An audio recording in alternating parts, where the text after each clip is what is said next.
Bueno, pues esperemos que se rehaga cariñosa la ovación del público para el torero potosino y ojalá que tenga más suerte en el cuarto de la tarde. Sí, hace un gesto de dolor. Entrecierra el ojo izquierdo. Y vamos a ver. Y es que hay que decir una cosa, Beto, a la hora de que estaban calentando los caballos, yo fui a saludarlos.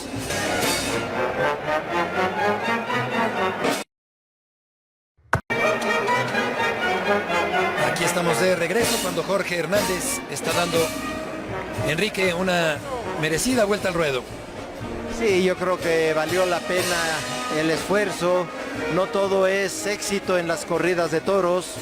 No es todo nada más salir uno y divertirse plenamente con los toros. Yo creo que es importante tener la capacidad del oficio para poder lidiar un toro con las condiciones que este tenía.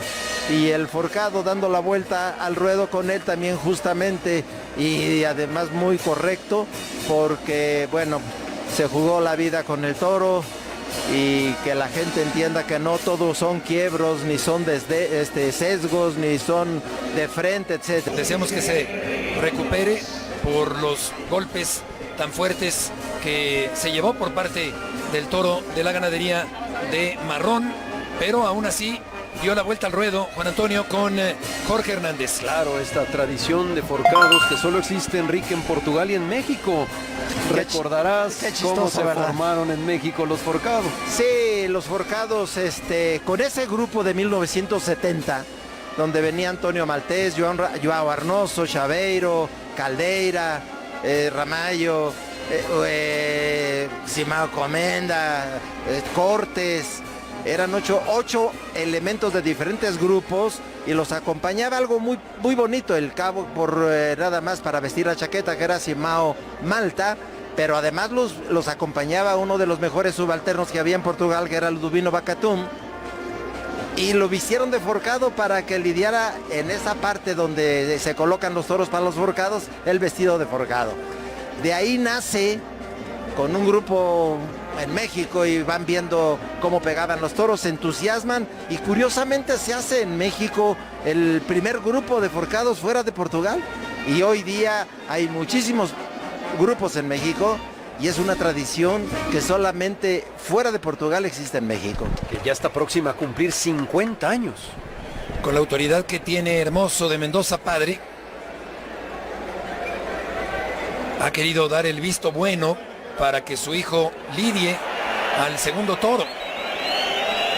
Y por eso van a volver a rastrillar el ruedo en estos momentos, pero se ha vuelto a zafar lamentablemente el artefacto que sirve para estos efectos antes de que salga el segundo toro, y seguramente para evitar, Enrique, que vuelva a darse una desafortunada caída. Sí, yo creo que aquí, en este caso, lo que se está intentando tener es la mayor parte de seguridad de que los caballos puedan tener una función más interesante, porque pues con un piso en esas condiciones muchas veces no se puede efectuar un toreo como hoy día se está haciendo. Entonces hay que tener cuidado, y entre mejor esté el piso, todos los espectadores de esta corrida verán mejor espectáculo. Sí, antes esto se hacía de manera más tradicional, más antigua, más clásica, digamos, artesanal, si cabe la expresión, con animales, y ahora se hace, Enrique, con una camioneta que va tirando de este artefacto, que encima del cual están dos personas para tratar de darle peso y que pueda darse esta presión sobre la arena. Que se hundan los picos que trae la rasta y que puedan mover y para que se pierda la humedad. Correcto, adelante, Juan Antonio. Bueno, vamos a saludar a Jorge y saber cómo está. Jorge, ¿cómo estás? Bien, Juan Antonio, la verdad que ahorita los golpes no duelen, ¿no? La verdad que estoy muy contento de estar en esta plaza, con esta afición que es tan exigente, pero luego te recompensa, ¿no? Con esos aplausos y con ese cariño. Estoy muy contento, una pena, ¿no? Que el toro no funcionara como me hubiera gustado, que siempre estuvo pidiendo el carnet, siempre con la cara muy arriba. pero bueno, lo pude disfrutar y estar de regreso en esta plaza siempre es gratificante. ¿Por qué resbaló el caballo? La verdad que ahora sí no es momento de culpar a nadie. Saben perfectamente bien la gente de la plaza que el agua en este piso es causal de accidentes como este tipo, ¿no? Porque el piso de aquí de México es muy resbaloso. Regaron muy tarde y desde el pasillo nos dimos cuenta que resbalaba el piso. Tratamos de hacer algo, pero luego ya es muy tarde, ¿no? Ahorita se está tratando de resolver el problema, pero yo creo que no va a ser suficiente a menos que se vaya oreando solo y un riesgo más, ¿no? Andar con cuidado. 20 años de alternativa, se dice fácil, pero este año los has cumplido. ¿Y qué se siente llegar a esa cifra? Pues muy contento, yo creo que es una satisfacción muy grande en mi vida personal y profesional, ¿no? Llegar tantos años y siendo del agrado del público y pudiendo seguir disfrutando de mi profesión, yo creo que soy un privilegiado y me siento como tal, ¿no? Me siento un privilegiado del toreo, de poder estar después de 20 años de alternativa, pasando estos miedos y estos asuntos y que siga siendo de parte de mi vida, de mi adrenalina, de mi formación, muy contento. 4 toreros a caballo en tu dinastía, Jorge, tu abuelo, tu padre y tu tío, y eres el digno representante de una dinastía que ya tiene toreando en México pues más de 60 años.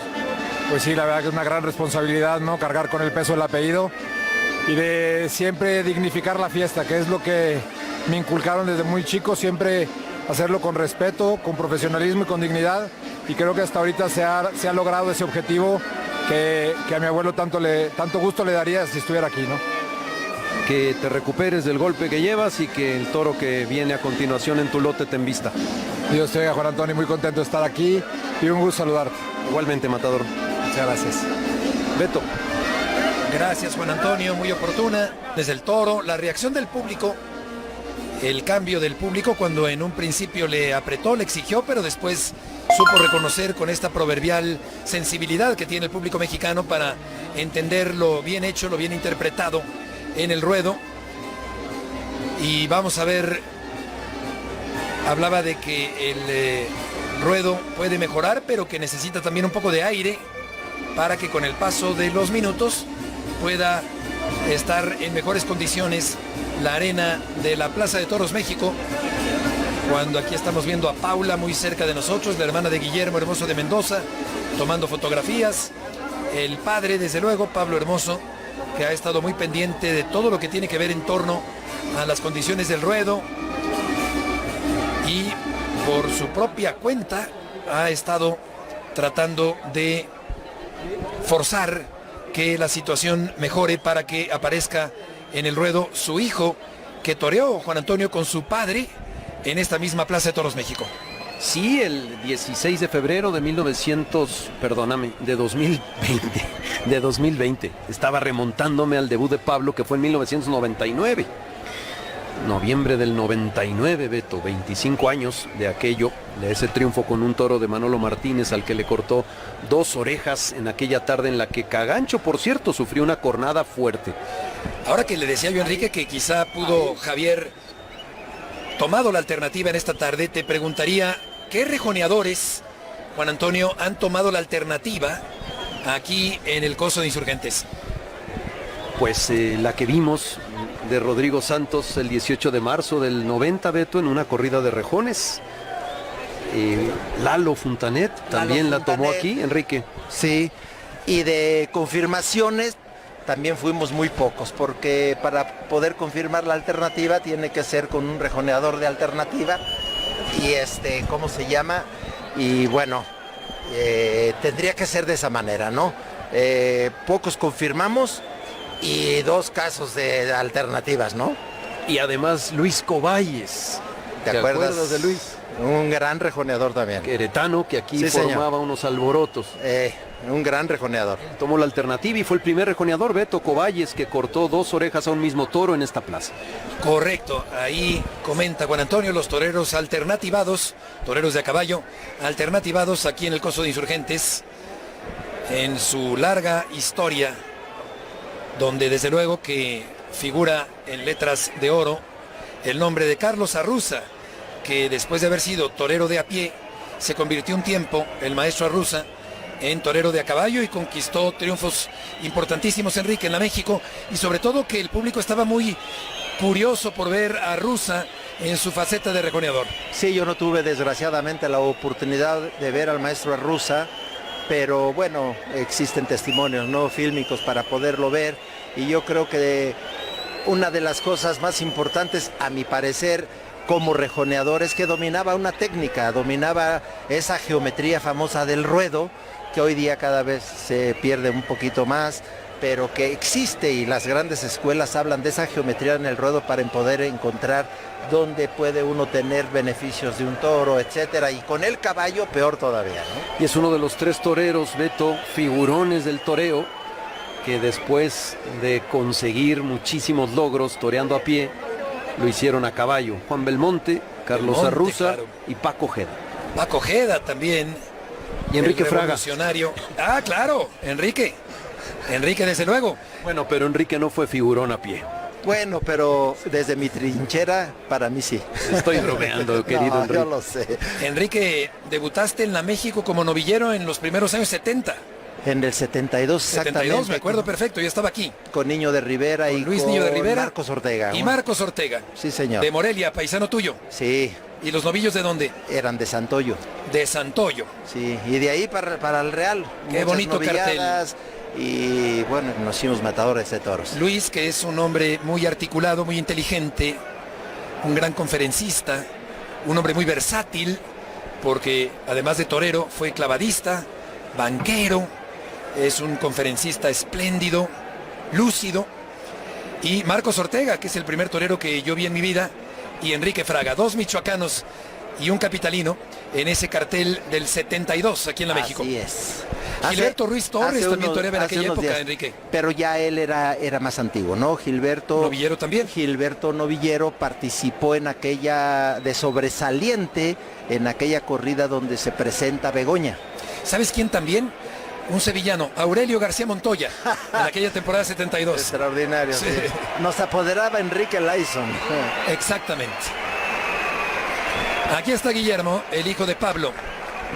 Y buscando que no tengamos que agregar el parentesco, sino que con el paso de los años empecemos a decir simple y llanamente Guillermo Hermoso de Mendoza. Aquí lo tenemos al joven rejoneador, el hijo de la leyenda viviente, el máximo rejoneador de la historia. Montando este caballo jíbaro, que es un lusitano de 9 años del hierro de su padre, que lleva esos madroños blancos en las crías. Ha estado inquieto, preocupado, emocionado Pablo con todo lo que ha ocurrido anteriormente. Ha habido pausas forzadas durante esta corrida. Lo ideal sería, desde luego, que hubiera mayor fluidez, que no hubiera tiempos muertos. Hoy ha habido circunstancias con respecto a las condiciones del ruedo que han obligado a que se detenga la fluidez normal que tiene que tener un festejo taurino para que no dure tanto. Lo ideal es que un festejo taurino dure 2 horas, a pie o a caballo, cuando aquí se anuncia Perlito, el toro de marrón que corresponde a Guillermo Hermoso.